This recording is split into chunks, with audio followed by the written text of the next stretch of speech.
Kristo nugutarakira agakiza muriwe ahora kurengera buri ntambwe ariko kujya rero abashe kurengera nyene by'umwihariko atidodomba nuko bahunze mfite imyaka 13 ubu maze kugira 16 ubu ndi gukura ubu no mwaka tugiye kwinjira mu wa 16 ariko byari urugamba rukomeye kubona amasasu uri umwana ufite abamba kubona dutandukana n'umubyeyi agasigarira muri Kongo twebwe tukisanga mu gihugu cy'u Rwanda abari ibintu bikomeye guhunga namwe je mubona nkiri mu myaka 15 nari umunyatabi na munywarumogi nari umusinzi amen nari umusinzi ariko nabonye Yesu yarantabaye Yesu yarankuye Yesu nani mumbata y'ibyaha ariko Kristo arantabara nkurayo haleluya yarantabaye nkuye mu bintu bikomeye cyane yankuye mu ishayo y'ibyaha nari nivagata nk'ingurube kujya ingurube yivagata niko nanjye nivagata ariko nahuye na Mesiya amen hari indirimbo ijya kunda kumfasha kambaze nyiririmbeho gato nimundeke ndirimbe nahuye na Mesiya kandi guhura na Mesiya sibisanzwe uwahuye nawe ahinduka musha handi mwari muzi narahindutse undi musha nimundeke ndirimbe nahuye na Mesiya kandi guhura na Mesiya sibisanzwe uwahuye nawe ahinduka musha handi mwari muzi narahindutse undi musha haleluya amen ego nuko kuri pe nahuye na Mesiya kuko iyo nahura na Mesiya nakagasura simba nkafite haleluya iyo nahura na Mesiya kugeza n'ubu ngubu siba nkiriho imba narapfuye biba byararangiye ko nagiye mbona Kristo ntaba mu myaka 15 nari umunyatabi na munywarumogi nari umusinzi amen nari umusinzi ariko nabonye Yesu tubahaye ikaze kuri Sam TV Rwanda niba utarakora subscribe nicyo gihe cyo kuyikora ukajya ukurikirana ibiganiro byacu n'ubutumwa bwacu turakwakiriye wowe nshuti muvandimwe aho uherereye hose si amahoro imigisha yava ku Mana bibane namwe nk'ibisanzwe iyi ni Sam TV Rwanda ngiye turi kumwe ku buhanga bw'ibyuma ni Abayisenga Samuel hano dufite abatumirwa rero Imana yatuzaniye kugira ngo tuze kuganira kuri uyu munsi tuguhaye ikaze aho uherereye mu gihugu cy'u Rwanda iburasirazuba amajyaruguru amajyepfo iburengerazuba n'umujyi wa Kigali nawe uherereye mu ntara ya Gatatu diaspora tutibagiwe wowe wakoze subscribe kuri Sam TV Rwanda Imana ikomeze ibaho umugisha twarabibonye muradukunda cyane kandi muradushigikira nago muhwema kudukurikira 5 kuri 5 rero turabakiriye mu izina ry'Umwami wacu Yesu Kristo hano rero dufite abatumirwa babiri nkuko mubibona n'abatumirwa babiri barakeye barasa neza n'abana bafite Imana muri bo bayoborwa n'umwuka w'Imana nkuko mubabona tugiye kubakira rero kuri studio za Sam TV Rwanda wowe rero udukurikira buri munsi turakomeza tukubwira ngo udukomeza gukurikira ibiganiro byacu kandi ukomeze ubirebe ukoreshe like ndetse na comment murakenewe cyane kandi muraba agaciro nimugahweme gushigikira Sam TV Rwanda ndetse n'abatumirwa bacu dutumira buri munsi nabasezanije ko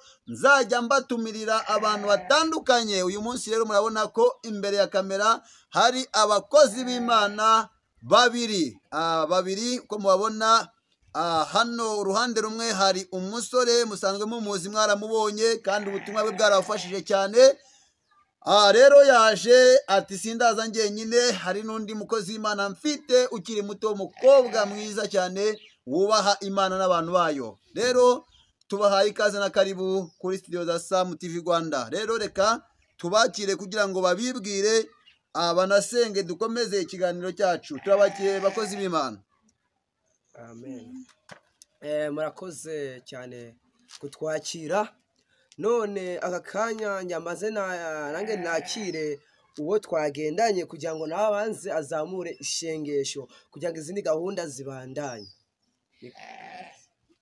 turasenze data wa twese uri mu ijuru, twongeye kugushima no kuguhimbaza, twongeye kugushimira urukundo rwawe rutarondoreka, imbabazi zawe zitarondoreka, kuva mu gitondo waturinze kugeza aya masaha tugihumeka umwuka Yishoboye byose data. habwa icyubahiro. Haleluya. Rero wera dusengeye intambwe zacu twateye tuzamuka n'izimanuka waturinze Haleluya. tugeza hano tugihumeka umwuka w'abazima, reka izina ryawe rihabwe icyubahiro. Yego data. Mutangabugingo rero tugiye gukora ikiganiro, turakwinginze ngo wiyoborere, imbaraga zawe zigaragare muri ubu butumwa tugiye gutanga, ufashe benshi, Haleluya. ugire icyo Haleluya. buhindura, Haleluya. ugire amateka buhindura, tugusabye mu izina rya Yesu. Amen. Ya urakoze kudushyira imbere y'Imana. Iyi ni Sam TV Rwanda, nongere mbivuge, abantu mugerageze mushigikire umurimo w'Imana dukora. Murakenewe cyane, inkunga zanyu zirakenewe, inkunga y'ibitekerezo, gukora subscribe, like, share ndetse na komanteri. Dukomeje rero kubaha ikaze kuri studio za Sam TV Rwanda. Nk'uko mubibona tumaze kumva isengesho dusengewe n'umwe mu bakozi b'Imana twararitse twatumiye. Uyu nguyu we muramuzi, muramusobanukiwe, ngira ngo ubushize yaratubwirije. Mujye kuri Sam TV Rwanda murebe ubutumwa bwe. Video ya kabiri kuri video nasohoye ejo, iyo niyo video y'umukozi w'Imana. Nk'uko rero yabibwiye araza kongera yivuge. Reka rero dukomeze gahunda kugira ngo tumenye niki cyabazanye, ese baje gukora iki aha hantu. Reka tubahe ikaze rero. Nshuti bavandimwe, nk'uko mubibona, nababwiye ko iyi ari Sam TV Rwanda ndetse murayimenyereye. Uwo ndi kubwira ni umuntu ukurikiye Sam TV Rwanda bwa mbere cyangwa se utubonye bwa mbere. Ku buhanga bw'ibyuma ni Samuel Abayisenga nk'uko musanzwe munzi. Rero aba batumirwa murababona uko ari babiri. Harimo umwe duheruka kuganira atugezaho icyo Imana yamushize ku mutima, message Imana yari yamuhaye. Rero yambwiye ati mfite mushiki wanjye dukunda gukorana umurimo w'Imana, nawe yifuza kuzaza agatanga ubuhamya ku byo Imana yamukoreye mu rugendo rwe rw'agakiza. Avuga aho Imana yamukuye, aravuga ati nubwo nzamuzana ariko nanjye mfite indi message Imana yamaye n'ubundi ngomba kuzabagezaho nyuma y'uko mushiki wanjye amaze gutanga ubuhamya. Rero nabazanye, mushonje muhishiwe, mwitegure ko mugiye kumva kandi mukabona Imana. Imana rero ivuganira natwe mu buryo butandukanye, ivuganira natwe mu ijambo ryayo, ivuganira natwe mu ndirimbo, ivuganira natwe mu buhamya, ndetse nuko dusa ubwabyo bivuga Imana. Rero murabibona, reka tubahe ikaze, tubanze tubakire bivuge mu magambo make. Reka duhere ku mushitsi wacu nk'uko abivuze, yivuga amazina ye n'aho aturuka n'ibyo akora kugira ngo turusheho kumumenya. Ni karibu. Haleluya. Haleluya. Amen. Imana nishimwe cyane. Amen. Imana ihabwa icubahiro. Amen. Haleluya. Haleluya. Amen. Haleluya. Haleluya. Amen. Ndakumva data. Haleluya. Amen. Ku mazina yanjye nk'uko sanzwe mubizi, nk'uko banyakiriye mbaze nivuge. Ku mazina yanjye banyitwa Twizere Clovis, nkaba izina y'Uwiteka yampaye Yeremiya Dawidi Bihonde. Ayo sindayemera. Urakoze cyane. Ati ku mazina Uwiteka yamaye Dawidi Yeremiya Bihonde. Abantu duherukana Bihonde mwasobanukiwe, munamenya neza icyo bivuze. Rero nk'uko mubyumva, nk'uko mubibona, akaba ataje wenyine, yazanye nka mugenzi we. Nawe turakwakiriye kuri studio za Sam TV Rwanda. Imana ibaha umugisha cyane. Haleluya. Amen. Haleluya. Amen. Haleluya. Amen. Nanjye amazina banyita Umukundwa Josiane, mu rugo ni mu nkambi ya Mahama. Nkaba nkunda gusenga Imana cyane. Urakoze cyane. Ati nitwa Umukundwa Josiane, nkaba ndi mu nkambi ya Mahama. Ese ko mugenzi wawe numva avuga Ikirundi, wowe kutavuga Ikirundi, ni ukubera iki utavuga ururimi rw'Ikirundi? Ese waba uri Umunyarwanda, waba uri Umusudani, waba uri Umurundi? Ubwo wakivuga kugira ngo abantu barusheho kukumenya. Iwacu ni muri Kongo, twaturutse muri Kongo tuje muri zino mpunzi nshyashya. ya timuje muri zino mpunzi nshyashya. Uravuga ati twe tuje muri zino mpunzi nshyashya, abantu harimo abatabizi, harimo ababisobanukiwe, tuzi impunzi zahoze mu Rwanda, tuzi n'abandi bari guhunga ku mpamvu z'intambara z'umutekano muke cyangwa se z'intambara ya M23 ndetse n'igisirikare cya Kongo. Ese waba uri umwe mu bantu bagizweho ingaruka n'iyi ntambara iri kuba muri Kongo ya M23? Yego cyane, ndi umwe muri abo ngabo kuko ariho mu rugo niho naturutse. Byabaye ngombwa cyane, byabayemo ikibazo gikomeye cyane kwisanga turi mu nkambi, turi twenyine, turi abana. Ya ati byabaye ibintu bikomeye cyane kwisanga muri mu nkambi, muri mwenyine, muri abana. Byumvikane ko iyi ntambara cyangwa se uku gushyamirana kuri hagati ya M23 n'igisirikare cya Kongo FARDC ndetse na Wazalendo byakugizeho ingaruka zo kwisanga aka kanya uri impunzi mu gihugu cy'u Rwanda cyane. Ya niba tutagiye kure, watubwira ese iki gihugu cy'u Rwanda waba ukimazemo nk'igihe kingana iki? Nakigezemo tariki 10 nakigezemo mu kwa 10 tariki 31 nibwo nageze ku karere k'u Rwanda ari ku mupaka. Ya nibwo wari ugeze ku karere k'u Rwanda hari ku mupaka. None wari uturutse ahitwa nguki? Uvira, Goma, hehe? Masisi? Wari uturutse aho bita Igicanga? Ya ese waba warakiriye agakiza nyuma y'uko uvuye Igicanga cyangwa waje ufite agakiza? Naje n'ubundi mfite agakiza, ariko ngeze no mu Rwanda bimpa kugakomeramo cyane kuko nari maze kubona n'ibibazo muye nabyo, nta n'uwo nkwiye kubitura Imana yanjye gusa. Ya wararebye ubona agakiza wari ugafite ariko katameze mu buryo bushimishije kubw'ibibazo wanyuzemo wahuye nabyo byatewe n'iyi ntambara iri kuba muri Kongo, bituma noneho urushaho kwegera Imana cyane. Yego cyane, byatumye negera Imana cyane kuko ibibazo biba bikomeye cyane, nta wundi muntu wo kubitura twabonye, nta wundi wo kubitura, tubitura Imana. Ngiye n'abasaza banjye ubu dusigaye dusenga tugakorera Imana cyane ku buryo burenze ubwo twayikoreragaho tukiri mu rugo. Nawe urabizi kuva mu gihugu ujya mu kindi biba bigoranye cyane. Ya ni ukuvuga ngo kuva mu gihugu ujya mu kindi biba bigoranye cyane, ariko wowe hamwe n'Imana yabanye nawe kuva uvuye Igicanga ukisanga i Mahama wiswe impunzi. Nabanye n'Imana cyane ku buryo bukomeye, mbana n'Imana abandi bapfa ndi gukururana n'abana, ariko nza kwisanga muri Igisenyi turahisanga, tubona natwe tuvuye mu bapfu tugeze mu bantu. Namwe murabizi ko guhunga aba ari urugamba rukomeye, ariko Imana twarabanye turagendana, imfata ukuboko na basaza banjye iradukomeza, buryo igihe cyageze tukaba twisanze hano muri Mahama, nabwo tugihumeka umwuka w'abazima. Njye n'abo basaza banjye ntawavuyemo, turashima Imana cyane bikomeye cyane kuko yabanye natwe. Yati turashima Imana cyane bikomeye cyane kuko yabanye natwe. Birababaje cyane kandi biteye agahinda nshuti bavandimwe mukurikiye Sam TV Rwanda, kubona umwana w'umukobwa uri mu kigero nk'iki utaragira imyaka 21 cyangwa 22 gutyo, akaba afite abana bari kumwe gusa, byose Imana ifatanyije n'abashinzwe impunzi bakomeje kubaba hafi, ndetse natwe tuza kumenyana nabo. Iyi saha rero akaba yashimishijwe no kuba yaza imbere yanyu agatanga ubuhamya bw'imirimo Imana yagiye imukorera. Nongere nkubaze ikibazo, hano hari umusore unyicaye iruhande, ese mwaba mwaramenyanye ute? Mwamenyaniye he? Muhujwe n'iki?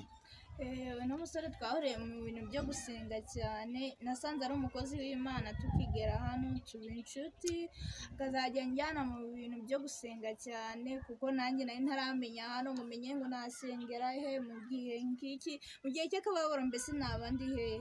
Nubwo iyo leta yacu iri kudufasha hano mu nkambi, ariko n'uyu yaramfashije, nawe mushimiye ku Mana kuko yaramfashije cyane kuba yanyegereza, yanyereka ngo aha niho ugomba kunyura uri gusenga, bikanyegereza Imana cyane kurusha uko nagakwiye kuba nakwicara mu nzu ngasenga. Kugiye twebwe twageze hano mu Rwanda insengero baranazifunze, ariko anyereka n'uburyo nanyuramo nsenga Imana.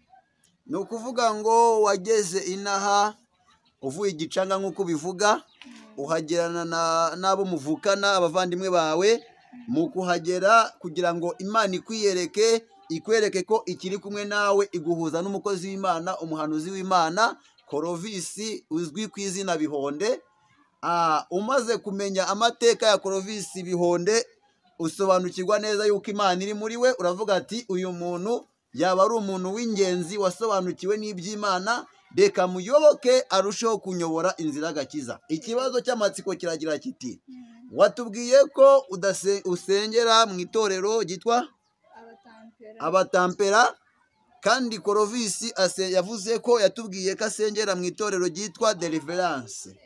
Ese Abatampera na Deliverance kari amatorero abiri atandukanye, ese mwahuriye mu buryo bwo gusenga, mwahuriye mu rusengero, mwahuriye mu ivugabutumwa, mwaba mwaramenyanye binyuze mu zihe nzira? Twaba twaramenyanye mu ivugabutumwa, naramutumiye aza kumbera umushitsi, igihe kimwe nawe arantumira njya mu itorero ryabo, ndangije turasenga nyine nk'uko bikwiye, ariko ntabwo nari ntariyakiriza mu itorero ryabo, ariko twarasenganye, aza kumbera umushyitsi nanjye nkamubera umushyitsi, tugafatanya mu buryo bwa mwuka, uko Uwiteka tuyoboye akaba ariko tugenda.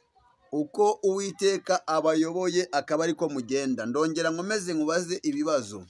Ikibazo kindi kumubaza, ndakubaza se ko tuzi ko Abatapera basenga ku munsi w'isabato, Deliverance n'andi madini ya Kristo akaba asenga ku cyumweru. Ese wowe na mwene data mu gusenga kwanyu mubihuza ute kugira ngo umwe abasenga ku isabato undi asenga ku cyumweru bihurire hamwe? Ukuntu tubihuza rero, gusenga ku isabato ndasenga, ntabwo bimbuza gusenga, ariko nawe niyo asenze ku cyumweru numva nabyo bimpaye amahoro mu mutima, kuko buri gihe cyose amasaha uko ibihe bigenda bihinduka niko tugenda dusenga. Ntabwo dusenga ku isabato nangwa ngo dusenge ku cyumweru, ahubwo buri munsi turasenga, dusenga Imana kandi ikatwumva buri munsi tutitaye ku munsi twasenzeho. Ariko ku munsi w'isabato turasenga, ariko no ku munsi yose tugomba gusenga amanywa n'ijoro, igitondo n'ikigoroba, saa sita na nimugoroba tugasenga. Icyo gihe cyose Imana iratwumva. Ati saa sita na nimugoroba turasenga. Ese ko dufite amakuru yizewe kandi atari ivumbi yuko insengero zifunze, mwebwe musenga mu buhe buryo? Nuko muturanye wenda mugahura mukaganira ku ijambo ry'Imana? Nabyo biradufasha cyane, dukunda kuganira ku ijambo ry'Imana tukigishanya. Insengero zirafunze, ariko bene data ntabwo hafunze insengero zino tubona zubatswe n'abana b'abantu, ariko insengero nyakuri ntabwo zifunzwe. Insengero zacu zo mu mitima yacu ntabwo zigifunzwe, ahubwo insengero zo mu mutima wacu zirafunguye, kandi nizigumye zikora umurimo zishinzwe. Ati insengero nubwo zifunze ariko izo mu mitima yacu zirafunguye, bivuze ko umutima ni urusengero rw'umwuka w'Imana nk'uko ijambo ribivuga.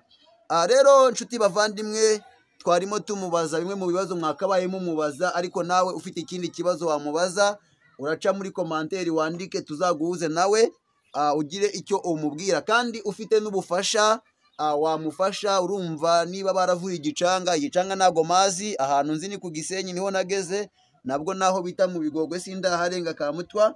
Rero uyu muvandimwe cyangwa mushiki wacu amaze kuvuga ko yazanye n'abana bari kumwe aho mu nkambi, HCR bitaho nk'uko yita ku zindi mpunzi, ariko nawe ufite ubundi bufasha cyangwa uburyo wamushigikira, ubishoboye wakora umurimo w'Imana mu buryo butandukanye. Rero nshuti bavandimwe, mbere yuko atanga ubuhamya, reka twakire mugenzi wacu nawe niba hari icyo yongeraho ku bijyanye n'amakuru twabajije, nawe tumubaze ibibazo nka bibiri, ubundi duhite twakira mushiki wacu atange ubuhamya. Ngira ngo mwabyumvije muri make ibyo nari ngombwa kumubaza namubajije, ningira n'ikindi umwuka wera mishurira kumubaza ndakimubaza. Ni Samu wanyu Samu TV, rero utajya uhwema kubagezaho ibyiza by'ijambo ry'Imana. Ubu naje nk'umunyamakuru, ubundi nazaga nk'umuvugabutumwa, ubu rero naje nk'umunyamakuru. Rero nk'uko yabibabwiye nshuti bavandimwe, intambara irasenya niyubaka. Ibyamubayeho mwabyumvishe, yagizweho n'ingaruka zibiri kuba muri Kongo, kandi nk'uko ntabwo turimo dusenga nk'abakozi b'Imana, turimo dusenga kugira ngo twisange Kongo yagize amahoro itekanye nk'uko igihugu cy'u Rwanda kigize ute gitekanye. Ndakubaza ikibazo, ndacyakubaza. Ese ugeze muri iki gihugu cy'u Rwanda wakibonye ute? Abantu bacyo ubabona ute? iki gihugu cy'u Rwanda nkigezemo, ikintu cya mbere nabonyemo kandi nshimira Imana, nasanzemo amahoro. Nasanze nyine hatandukanye no muri Congo, harimo amahoro cyane kandi abantu baho baratwakiriye, nabo dushima Imana. Ubundi ntabwo ari abantu batwakiriye, ni Imana yatwakiriye, kuko ni Imana iri muri bo yatwakiriye. Rero ni cyiza cyane, twakigezemo turacyishimira, kugeza aho badufashije bakatugeza aha ngaha, nabo turabashimiye, n'Imana ibahereza umugisha kuko barakoze cyane. Barakoze cyane. Mukozi w'Imana Clovis Bihonde, turagushimiye ku ruhare wagize rukomeye rwo kwita kuri mushiki wacu, ukakomeza kumwereka inzira y'agakiza, mu gihe hari byinshi byari bikeneye kumujyana mu nzira itari nziza, ariko kugeza ubu ngubu ari mu nzira nziza y'agakiza.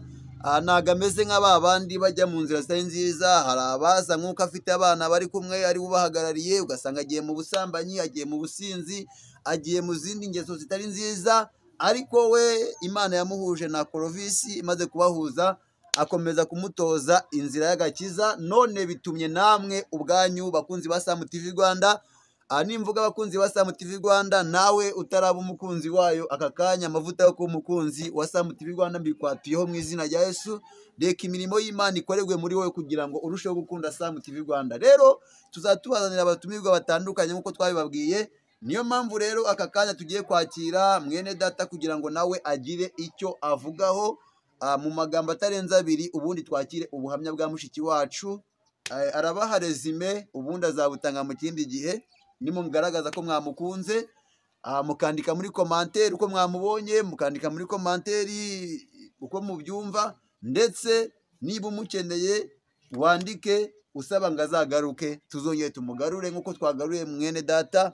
Hari abataranditse muri commentaire barampamagara, ariko nshuti zanjye, kumpamagara ni byiza, ariko mujye munandika muri commentaire kugira ngo nimbivuga n'imbere y'abantu bumve ko mwampamagaye. Naho kumpamagara gusa nkaza nkavuga ngo mwaramukunze bitaragaragaye muri commentaire, ntabwo aba ari byiza cyane. Rero mujye mubikora kugira ngo dusohoze gukiranuka kw'Imana. Nibyo, reka tumwakire kugira ngo tumubaze nawe ibibazo nka bibiri, ubundi dukomeze gahunda.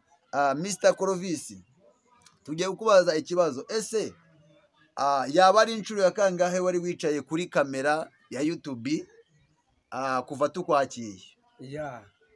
Kuva munyakiriye ribaye ugira kabiri nongeye gusura kuri kamera.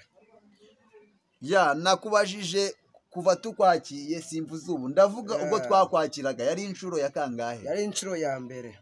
Wayibonye ute? Nabonye bine ari byiza cyane, binezereje, byanejeje umutima wanjye bwo kuba nari nongeye guhagarara imbere y'ubwoko bwayo, kujyana mvuge ibyo Uwiteka ari yantumye. nari narahize ho nabicisha, nari narahabuze, ariko Imana nishimwe kuko yomwe kumpuza na Sam TV, ikamuza na Sam TV, nkabona uko nkwiriye kugira iki gutambutsa.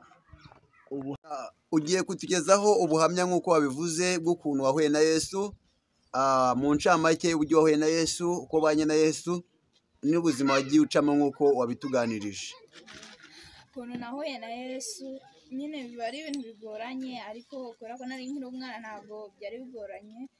Ubwo nari maze igihe maze gutandukana n'ababyeyi, nibwo natangiye umurimo wo kwinjira mu gukorera Imana, nkazajya nsenga nkegera Imana cyane.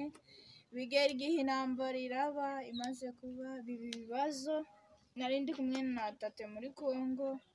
Rero yari urugamba rukomeye, ariko Uwiteka tuza kwisanga natwe turi mu gihugu cy'u Rwanda, yo kabyara duhereza mu gihugu cy'u Rwanda. Ariko mu rugendo rwanjye rwo gukizwa, nyine nakuriye mu rugo rw'abakirisitu, nubwo ntari kumwe n'ababyeyi, ariko tate yari umukirisitu cyane, asenga Imana ikamwumva, yari umutampera. Nanjye nza kwisanga nakuriye mu rugo rw'abakirisitu. Rero ntabwo nari kujya hanze y'itorero kandi ndi mfite umubyeyi w'umukirisitu. Rero ubuhamya bwanjye kuva naturuka iriya muri Congo no mu gihe nkiriyo, aba ari urugamba. Kubona dutandukana n'umubyeyi agasigara iriya muri Congo, twebwe tukisanga mu gihugu cy'u Rwanda, aba ari ibintu bikomeye.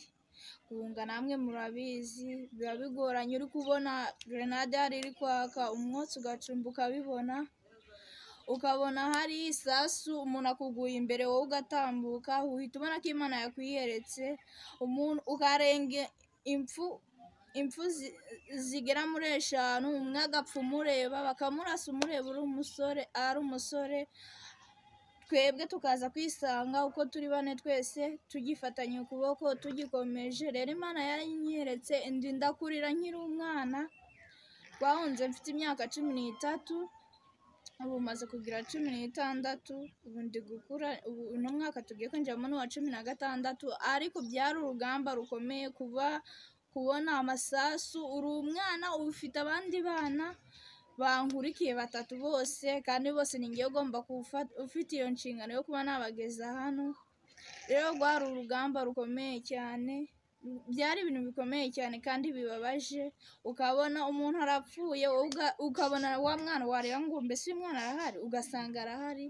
Igihe ryari ishimwe ry'Imana kuko yaranyeretse iranyitamurura, nari ndi mu kibazo mbona ko bikomeye kandi biruhije kandi bigoye, ndangije ndavuga ngo Mana, ngo nimbona ngeze ahantu nanjye nzagira umutekano nkabona batari gupfa, nzagushima kandi nzaguhimbaza. Rero Imana yaranyeretse, mbona ukuboko kwayo mu gucorwa biba bikomeye, abantu bahunze barabizi, mu gucorwa aba ari ikintu gikomeye cyane. Tubona twambutse, tubona tugeze mu Rwanda, no mu Rwanda Imana iranyereka ahantu nari ngeze bwa mbere, nkandagiye bwa mbere, byari ibintu bigoye cyane kandi bikomeye, gusa kwisanga mu Rwanda, uwangejeje i Gisenyi ntawe nari nzi, ariko nza kwisanga Imana ingejeje hano, Uwiteka niwe wahangejeje, kuko Imana yakoreye mu bantu nabo ubwabo bangiriraho umugisha, uwamfashije mpamya aho ari hose Imana imuha umugisha, yarakoze cyane kuko n'abamfashije ntabwo wabambaza. Rero ubuhamya bwanjye, urugendo byasaba igihe kirekire, ariko Uwiteka reka agumye kubahereza umugisha bari kunyumva muri aka kanya. Urakoze cyane. Ni izihe nama wagira abantu bahunze mu bwo buryo nkawe, bagahunga bafite ikibazo nk'icyawe? Reka mbanze mpere ku bakobwa, urugero rwanjye, abana twahunze turi kumwe, twari benshi, twageze muri Nkamira twisanga turi abana benshi batari kumwe n'ababyeyi, ukumva HCR yatumijeho abana ngo nibaze, ngo abana bizananye baze hano barabakeneye ngo babafashe, tugasanga bloke yuzuye, ugasanga icyo gisare cyuzuye, aba ari urugamba rukomeye. Rero abakobwa nabagira inama yo kwegera Yesu, bakamugira umwami n'umukiza mu bugingo bwabo, akaza akababa iruhande akabavuganira, kuko ngewe aho nahuriye na Yesu nasanze nta cyangoye cyane, nubwo bigoranye ariko ngira kubyiyakiramo, nkagira kwihangana guhagije muri ngewe. Rero abakobwa nabagira inama yo kutajya mu bishuko, ibirura bitwasamiye hanze ni byinshi, biragoranye cyane. Rero ni ukwegera Imana ikabagira inama, kuko mva ntawabagira inama. Rero no mu nkambi haba harimo akavuyo kenshi, ibishuko ni byinshi, ariko bakegera Imana cyane, n'abasore bayirimo ni benshi, begera Imana bya bukuri bikabafasha kuba bayegera cyane. Uravuze ati ngo uri kumwe n'abana 4, ni 3 ni 4? Twese turi 4. Mwese muri 4? Ese ubuzima bw'imibereho ubona bworoshye cyangwa hari ukuntu bugorana? Buragoranye cyane, ntabwo bwabura kugorana, kuba uri kumwe n'abana ari wowe bashinzwe, ni abanyeshuri nanjye nkaba umunyeshuri, ni ibintu bigoranye cyane.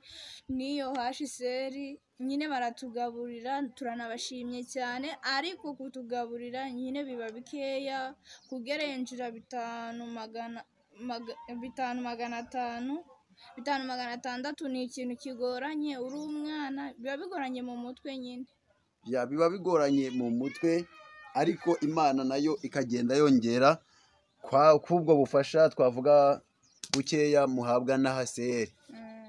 Niki wabwira nk'abantu b'ababyeyi bafite abana bari nka hariya, ni iki wabwira nk'ababyeyi bafite abana bibana nk'uko namwe mwibana? umva ababyeyi bafasha abana bari mu nkambi, kuko nk'umuntu ukurikiye kino kiganiro cyanjye yafasha abana bari mu nkambi, kuko biragoranye ku bana bari bonyine. Ni ibibazo biba bigoranye kuba uri mu nkambi ntawe ugisha inama usibye Imana yonyine, ntawe wabwira ikibazo cyawe ngo kimeze uku, biba bigoranye cyane. Rero umva ababyeyi mwatugira inama kandi n'uruhare rwanyu rukagaragara, Uwiteka akaba ari ubahereza umugisha. Uwiteka akaba ari we ubahereza umugisha. Abana ni ab'ababyeyi bose, kuko nta mubyeyi ugira umwana we gusa. Ese ugiriwe umugisha wo kuba hari nk'umuntu watekereza kugufasha cyangwa kugushyigikira, ni nk'iki wumva cy'ingenzi yagufashamo cyangwa yagushyigikiramo? Ku byo kurya by'abana n'imyambaro no kwiga ho biroroshye, HCR ijya idufasha, ariko imyambaro n'ibyo kurya ibyo ni ibintu bitugora cyane. N'inama burya iruta byose, n'inama ikaba nyinshi cyane kugira ngo tutazisanga twagiye mu bishuko. Ati imyambaro n'ibyo kurya, kuko kwigaho HCR irabidufasha cyane, no kuba byo kurya nabyo wenda ibafasha mu buryo budahagije, kuko ubufasha baguha nk'uko twumvishe ubivuze, hatabaye Imana ngo ibwongere ntaho bwakujya. Rero niba hari umuntu udukurikiye kuri Sam TV Rwanda ushobora kubona inkunga, kuko mu byo Sam TV Rwanda ishinzwe harimo no gukenera kwakira ubufasha bw'ababukeneye. Niba rero nshuti muvandimwe ukurikiye Sam TV Rwanda hari icyo ufite washobora gufashisha mwene data mushiki wacu, aba bana babana ari bane mu nkambi nk'uko mubyumvishe, mbibutse ko nagavuze ko HCR itabafasha, irabafasha, ariko kuyunganira nabyo byaba iby'agaciro. Rero nshuti muvandimwe wowe wari ukurikiye buno buhamya atanze ubuhamya bujyanye n'inzira y'agakiza ke. Twanze kwinjira mu buzima bwe cyane, twinjira mu bijyanye n'agakiza ke. Rero niba hari uburyo ufitemo wamufashamo, yaba ibyo kurya nk'uko abivuze, yaba imyambaro nk'uko abivuze, wamushyigikira, wabikora. Ese umuntu atekereje kugufasha cyangwa kugushyigikira yabinyuza mu buhe buryo kugira ngo bikugereho? Ni iyihe nimero yawe umuntu yashyiraho ubufasha, yaba ubufasha bw'amafaranga cyangwa n'indi nkunga yose ashobora kukugenera? Yashyira kuri 078 30. Byumvikane ko nta telefone ufite ari abandi. Ni abandi nangiye gutanga, ni y'umuturanyi ariko. Ni telefone y'umuturanyi gusa, binanze cyangwa se binashobotse wabitekereza akabura n'uburyo yabitunyuzaho nabwo byakugeraho. Abantu mwumve ko birakwiye ko dushyigikira umurimo w'Imana. Nuko rero wisanga muri ubwo buryo, ugufasha nyine ufite ubufasha bwawe nta kibazo yabikora, uko umuntu ashobojwe n'umutima we cyangwa se uko Imana imushoboje. Mbere y'uko rero dusoza, wavuze ko usenga, wamaze kumenya Imana kandi ukorera Imana. Watubwira nk'umurongo cyangwa se icyigisho, umurongo uri kugufasha cyangwa se ijambo riri kugufasha wafashisha abadukurikiye aka kanya kugira ngo tubashe gusenga? Hari umurongo uri kumfasha muri iyi minsi cyane ukomeye, kandi namwe mwese ubafashe, ubabere impamba yo kuzabageza iwacu mu ijuru. Umurongo uri kumfasha rero ni muri Zaburi ya 19 umurongo wa 11. Zaburi 119 umurongo wa 11. Reka tuhasome mu izina Yesu kugira ngo abantu bumve. Haranditse hati, nabikiye ijambo ryawe mu mutima wanjye kugira ngo nagucumuraho. Amen. Rero iryo jambo nawe rigufashe aho uri hose, ujye ubikira ijambo mu mutima wawe kugira ngo udacumura ku Uwiteka. Ntiwafashe ibyera by'Uwiteka ukabibika mu mutima wawe, ntabwo bizatuma umucumuraho. Rero uzahora umufashe, wirinde kujya kure ye, muhorane iruhande rwawe, kandi azahora agufasha mu bikugoye, mu bikubabaje. Azakurengera, azakubera ku rugamba, niwe uzakurwanirira. Rero twasenga Imana. Murakoze cyane, murakoze cyane nshuti bavandimwe, nk'uko mwumva mwene data amaze kutugezaho ubuhamya bwe. Reka tumwakire, amaze gutanga nimero, atanze n'ijambo rimufasha. Reka turisubiremo kugira ngo asenge, Zaburi 119 umurongo waho wa 11 aragira ati nabikiye ijambo ryawe mu mutima wanjye kugira ngo nagucumuraho. Mu magambo make rero atubwiye ko natwe tugomba kubika ijambo mu mutima we nk'abakunzi ba Sam TV Rwanda n'abazayikurikira bose, ijambo mu mutima wacu, ijambo ry'Imana. ubuhamya mbazaniye nuko ngiye kubabwira ku byo nagiye nyuramo, ku byo nagiye ncamo. Haleluya. Ku byo nagiye ncamo ni byinshi. Ngiye naciye mu bintu bikomeye. Ngiye mubona nkiri mu myaka 15 nari umunyatabi, nari umunywarumogi, nari umusinzi. Amen. Nari umusinzi ariko nabonye Yesu. Yesu yarantabaye, Yesu yarankuye, Yesu nani mu mbata y'ibyaha ariko Kristo arantabara nkurayo. Haleluya. Yarantabaye ankuye mu bintu bikomeye cyane. Yankuye mu ishayo y'ibyaha, nari nivayagata nk'ingurube, kujya ingurube yivayagata niko nanjye nivayagata, ariko nahuye na Mesiya. Amen. Hari indirimbo ijya kunda kumfasha, kambaze nyiririmbeho gato. Nimundeke ndirimbe nahuye na Mesiya, kandi guhura na Mesiya si bisanzwe. Uwahuye nawe ahinduka musha, hahandi mwari muzi narahindutse undi musha. Nimundeke ndirimbe nahuye na Mesiya, kandi guhura na Mesiya si bisanzwe. Uwahuye nawe ahinduka musha, hahandi mwari muzi narahindutse undi musha. Haleluya. Amen. Ego nuko kuri pe nahuye na Mesiya. Kuko iyo nahura na Mesiya nakagasura simba nkafite. Haleluya. Iyo nahura na Mesiya kugeza n'ubu ngubu siba nkiriho, imba narapfuye, biba byararangiye. Ko nagiye mbona Kristo antabara. Kristo antabara mu bihe bikomeye. Yagiye antabara igihe yagiye asimbutse impfu nyinshi. Haleluya. Kristo nagiye mubona bene data. Haleluya. Ko Kristo wacu nugo waba uri mu bintu bitandukanye, nugo waba uri mu bibi bimeze gute, Kristo ntajya guta. Haleluya. Kuko nzi neza ko Kristo, haleluya, nzi neza ko Kristo atajya atererana wiwe. Nugo wakwivagata mu byaha, kuko Kristo yanka icaha ntago yanka abantu. Amen. Rero ico no babwira bene data, nagiye nca mu bihe bikomeye, naciye nca mu bintu bitandukanye, nagiye mfata abavyeyi mu mashati, nagiye mpangana n'abavyeyi bakaguma bangwanira ko abavyeyi banje barabakristo, ako gusa je sinari nkicicwa. Amen. Ariko je nyuma yaho yo kujya gukizwa, nubwo najya gukizwa nanyweye n'akamogi, najya gukizwa nanyweye n'inzoga. Ariko nyuma gato njya gufatwa n'umunyamuka arandondora, kuba kindondora mpita nakira Kristo. Amen. Rero bene data, igihari je nagiye mbona Uwiteka ajyandengera, Uwiteka Imana ajyantabara. Uko Uwiteka namubonye, nkuko nahejeje kubaririmbira ngo nahuye na Mesiya naramubonye. Amen. Mesiya nagiye mubona, kuko aho yankuye hari habi cyane. Aho yankuye nari mu businzi, nari mu busambanyi, nari mu buberegwe, ariko Kristo yaranzahuye. Tuzamura Imana icubahiro. Haleluya.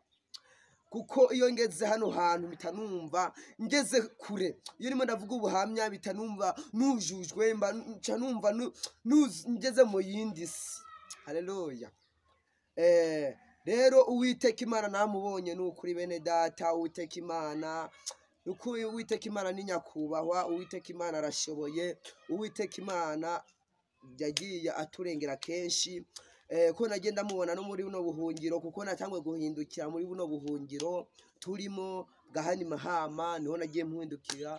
Ko urubyiruko rwinshi twasangiye twagiye tumwana bo ntibaranakizwa aho baracyarimo ariko nshima Uwiteka ko harimo bamwe ndimo nabwiriza ubutumwa bwiza ariko bamwe barimo barabyiyumvishamo hamwe bamwe na bamwe baje mu gukizwa hamwe bamwe bakire Kristo hari n'abandi batarakira Kristo ariko nabo ndacyari ku karago ndacyanihira Uwiteka kugira ngo nawe agire nawe batabare nawe bagaruke ku karago ariko Uwiteka Imana nagiye mubona kuko Uwiteka Imana yagiye aturengera ibisigaye Imana nishimwe Imana nihabwa icubahiro ariko kubw'ivyo hari indi ndirimbo iraho ndikumvira imirampata yo mu gitabo ni indirimbo ya 62 amen ivuga ngo mu gihe cyo gusenga amasengesho yacu agera kure cyane atambuka nk'inyenyeri umutima w'umuntu uje imbere y'Imana ugakomanga urugi ushaka kureba Imana n'amahoro yuzuye twabona muri iyi si kwa data niho gusa hasendereye amahoro ndetse n'umwana muto cyane uzi gusenga Imana ntabwo azagira ubwoba azafashwa no gusenga haleluya amen ngo ndetse n'umwana muto nguzi gusenga Imana haleluya ngazabeshwaho ngo no gusenga amen nanjye ataba kuba gusenga iyo ntemera kwakira Kristo muri jewe imve muri bwo businzi imve muri uko kunywa amatabi iyo ntatabaho gusenga haleluya haleluya Imana nishimwe iyo taba gusenga n'ubusimba narakire Kristo ariko kuko Kristo yaje yimika mu mutima wanje mukabara kaza mu mutima wanje akanyigisha gusenga haleluya haleluya akanyigisha gusenga simba narakire Yesu amen ariko kuba narakire mukawera niwe yanzanye mu gusenga iyo ataba mukawera n'ubu simba nkijijwe ariko kuko Kristo yarazi icyo yanshizemo muri jewe kuko yarazi icyo yanshize muri jewe iyo cyatumye nkura muri abusinzi iyo cyatumye nkura muri abunwatabi ariko ubu Kristo yabaje kunzahura ko yaranzahuye ubu yampaye indowani yo kuza ngira iki yo kuza ndoba abandi bakiri muri ibyo byaha bakiri muri ubwo businzi bakiri muri izo ngeso mbi zose Kristo yampaye ijambo ryo kugira ngo inze mbabwiza ubutumwa bwiza kugira ngo bakire Kristo muri bo kugira bakire Kristo mu mitima yabo haleluya kugira ngo bakire Kristo mu mitima yabo amina ariko ndambwiriza nabo bamwe na bamwe bari kwakira Kristo ndi kubibona ivyo ndi kubishimira Uwiteka Imana nishimwe Imana nihabwa icubahiro amen kwijambo rijya rifasha cyane rishingiye no muri buno buhamya ngira mbanze ndaribwirizeho gato kugira ngo buri muntu wese ahari ahaherereye kugira ngo nawe abanze aryumveho amen haleluya Mana nishimwe Yesu Kristo ndakumva cyane papa mwiza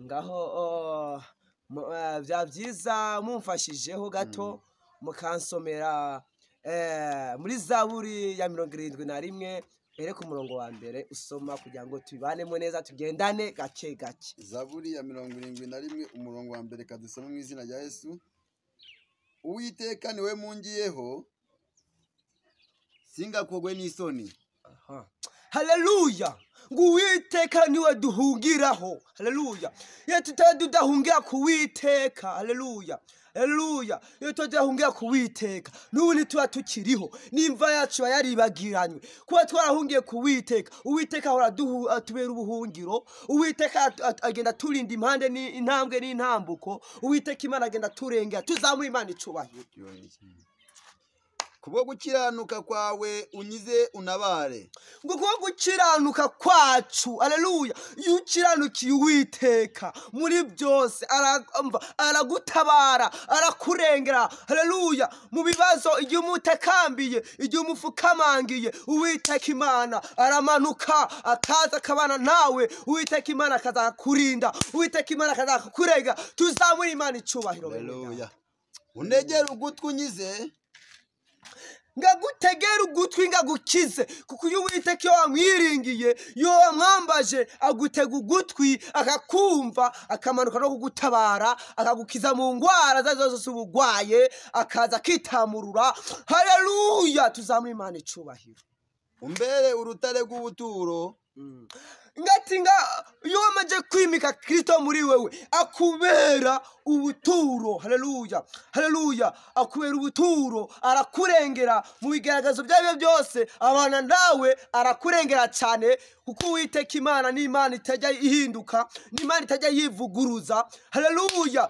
uwiteka imana ni imana ikora imirimo n'ibitangaza haleluya rero icyo nakubwira cyo wamwiringira ukamwiringira ukamwambaza mu makuba no mu byago ukamwiringira ugakomera ukaguma muri we haleluya aho nzabasha kujya mungira wategetse kunyiza ngaho ngo gusa haleluya ijambo riratubwira ngo aho uzabasha guhungira hariho hose ngo uwiteka imana kuba waramwemereye azagenda kurengera azagenda kuba hafi kuko ntabwo uzigera ukogwa n'isoni kuko ari wowe gitare cyanjye n'igihome kinkingira haleluya Kristo niwe gitare n'igihome kidukingira niwe gitare n'igihome kidukingira muri byose haleluya kuko Kristo iyo wamwemeye ukamwimika muri wowe ukemera kica mu mutima wawe ukemera kwirinda icyaha n'igisa nacyo cyatuma atakwegera ariko iyo wamwegereye ukamwimika muri wewe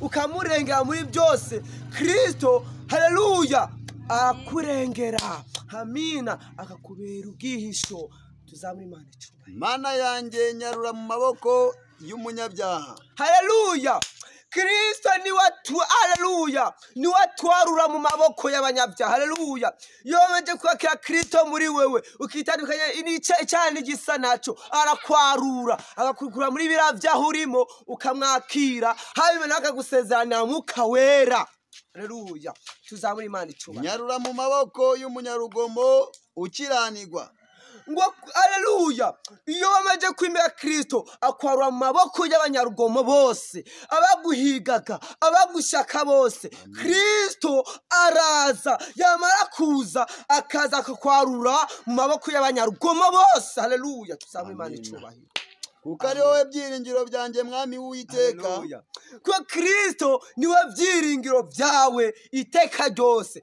kuko Kristo yomeye ukamwakira muri wewe akubera ibyiringiro muri byose ibyo umusaba ibyo umushakaho byose iyo wamajije kumwakira akubera ibyiringiro akamanuka no kugutabara akamanuka no kugukiza akamanuka no kukurengera tuzamura imana icubahiro ni wowe nizera uhereye mu buto bwanjye haleluya Kristo niwe twizera bene data haleluya Kristo niwe twizera haleluya niwe twizera atubera umurengezi mu buto bwacu bwose haleluya tuzamura imana icubahiro amen ni wowe nishingikirizaho uhereye mu ivuka ryanjye ngo ni wowe haleluya Kristo niwe twishingikirizaho ku ivuka ryacu ryose haleluya kuva turi abana batoyi kugeza no muri no rugero rw'ubukure bwacu atabaye Kristo twishingikirizaho n'ubundi tuba turiho haleluya iyo atari Kristo twishingikirizaho tuba twarapfuye biba byararangiye n'imva iba yaramaze kumeraho utwatsi haleluya kuko ariyo twishingikirijeho aturengera muri byose tuzawe imana icubahiro amina ni wowe wankuye mu nda ya mama haleluya. nzajya ngushima iminsi yose, amen. Kristo niwe udukura mu nda ya mama, haleluya, aturinda mu nda z'ababyeyi bacu atuvyaye, haleluya, haleluya, akaturindiramo, akatubumba, haleluya, haleluya, akatubera umurengezi mu nda kugeza igihe tuzavuka ndetse kugera no mu bukure bwacu, haleluya. Bene data, reka mbabwire bene data, haleluya, yaba Kristo atariwe ajya turengera muri byose, haleluya. Tangazwa nuko Kristo igihe umubyeyi wawe agutwite mu nda, haleluya, igihe abagutwite mu nda, haleluya, ahora kurengera muri byose, amen. Akurengera ukiri mu nda ukazakura kugeza uvukiraho, haleluya, haleluya. Igihe uvuka akurengera kuva ukiri umwana w'amezi ukwezi kumwe, akakurengera kugeza igihe ugerera cyo gushakira. Kristo akakurengera akakubera umurengezi. None se kuki bene data mutareba ukuntu Kristo yagiye abarengera, ukuntu Kristo yagiye abatabara, ukuntu agiye abarengera kugeza icyo gihe cyo gushaka? Kuki mudatekereza namwe mugiye ibitekerezo namwe mwanze mutekereze neza, mwanze muyumvire ukuntu Kristo yagiye abarengera kugeza icyo gihe mwashakiye? None se bene data, icyo nababurira nuko mwakakira Kristo, nuko mwakakira umwami n'umukiza mu bugingo bwanyu, mukamwemerera, mukamwakira, akabarengera, haleluya, akabarengera muri byose, mukamwemera mukamwakira kugira ngo aze muri mwebwe, kugira namwe ajye abarengera, kugira namwe ajye abatabara. Oya, sishaza kuvuga yuko Kristo atabarengera. Kristo nugutarakira agakiza muri we, ahora kurengera buri ntambwe. Ariko kugira rero abashe kurengera nyene by'umwihariko atidodomba, nuko wamwakira muri wewe, ukamwimika mu mutima wawe, ukamwakira, ukemera, ukabatizwa, kuko haleluya, ukabatizwa, hasigaye ukakira umwami n'umukiza kugira ngo nawe azajya ahora iruhande rwawe iteka ryose. Namwe mubyumvise bene data, kwa munteze amatwi mukamwumvisha ubutumwa bwiza icyo Uwiteka yampaye uyu munsi kugira ngo ndakibashikanireho. Kuba mwabyumvishe mukemera mukaryakira mu mitima yanyu, muryakire, ntice matwi tseruke mu yandi, ahubwo rigume muri mwebwe kugira ngo rize ribashe kubahumuriza. Ibisigaye Imana nishimwe, Imana nihabwe icubahiro. Murakoze rero kwa munteze amatwi, Imana nishimwe. Imana iguha umugisha kubw'ijambo ryiza utugejejeho. Hari umuntu waba udukurikiye uherereye mu mpande zitandukanye, wakenera gusengerwa cyangwa agakenera ubundi bufasha yakugezaho, ese yakubonera ku yihe nimero kugira ngo tubashe gukomeza gahunda dusoza usengera abantu, kugira ngo tubashe gusoreza ahangaha, kuko abantu si ubwa mbere bakubonye, ni ubwa kabiri bakubona kuri studio za Sam TV Rwanda. Rero watanga nimero yawe kugira ngo uwakenera kugushigikira, uwakenera gusengerwa nawe abashe kukubona. Karibu. Murakoze cyane, haleluya, Imana nishimwe. Nimero mwambonaho ni 079 38 27 8. Izo nizo nimero zanjye, no kuri momo nizo ziriko, ushaka kubishyiraho nk'akayi, nuko biba bimeze. Nizo ibisigaye Imana nishimwe, ibisigaye tuze duhurire mu ijuru, ibisigaye Imana iduhana ibyiza. Ariko ndikumva Mwuka Wera arimo arampata yuko twasengana kugira ngo hagire iby'Imana ihirika, hagire iby'Imana imenagura, haleluya, hagire iby'Imana imenagura byakuzengereje, hagire iby'Imana ihirika byakuje amahoro. Rero tujya dusenge mu izina rya Yesu. Abazimu bakugendaho bose tubamenaguye nonaha, ni mu izina ryawe Kristo tugiye gusenga nonaha mu izina rya Yesu. Mana nziza, Mana ugororotse, Mana uhambaye, uri Mana nziza, uri gitare cy'amahanga, uri igihome kidukingira, Data Nyiringabo, ushoboye byose Mana nziza. Akanya ndasengeye bano bene data batuye iyi si, batuye iyi si yose, ndagushize mu biganza byawe Mana. Data, icyo nase imigambi y'abadayimoni biruka inyuma, mu izina rya Yesu Kristo. Ibyabaca intege aka kanya ndabisenyaguye mu izina rya Yesu Kristo. Ibyababuza data mwami kuza imbere yawe ndabisenyaguye mu izina rya Yesu Kristo nyiringabo. Data mwiyingabo, data nyiringabo, ndasenze mu izina ryawe Kristo. Mpamagaje imbaraga zawe z'ijuru zibamanukire, imbaraga z'Umwuka Wera zibamanukire, zibigishe gusenga. Haleluya! Uri Imana nyamana, uri Imana ukomeye cyane. Data nyiringabo, ndasengeye data n'abagwayi, ndasengeye abagwayi za kanseri, ndasengeye data abagendera mu bugare, ndasengeye data abanyunyutse, ndasengeye ab'indwara zidakira mu izina ryawe Kristo nyiringabo. Abasenda bakwese data mwami data wera, ubatabara ubakize. Twabonye data ukiza data mwami Yesu Kristo. Wa mugwayi yaragwaye ku kidendeli Betesida, yaragwaye imyaka 38, waramukijije. Data nyiringabo, ndakwingiza data nawe bakize mu izina ryawe Kristo. Uri Imana nyamana, uri Imana twakubonye uzura umwana wa Yayiro, uri Imana twabonye uzura Lazaro amaze iminsi ine mu gituro. Data nyiringabo, ndakweretse data ababyeyi batwite, data nabo data ubarengere, ndakweretse data bagiye kubyara, data nabo bakubyara amahoro ntibakabagwe mu izina rya Yesu Kristo. Abagore za Sehashika, abagore za Kanombe, abagore za Kirehe, abagore za Seive, abagore Mahama ya kabiri, abagore ku isi yose, abagore mu bitaro bitandukanye, uba natuye gukira muri bo, natuye gukira. Tayi elele bosayini. Data nyiringabo, ubahe gukira data mu izina ryawe Kristo. Urakoze Mana nziza, urakoze data kubahaye gukira, urakoze data kubahaye gukira mu izina ryawe Kristo. Amen. Urakoze cyane, Imana iguhe umugisha. Naha ubutaha rero nawe wari ukurikiye Sam TV Rwanda. Ubu butumwa bugira icyo buhindura ku buzima bwawe kandi bugira kuvana naho bukugeza. Murakoze cyane. Ciao ciao.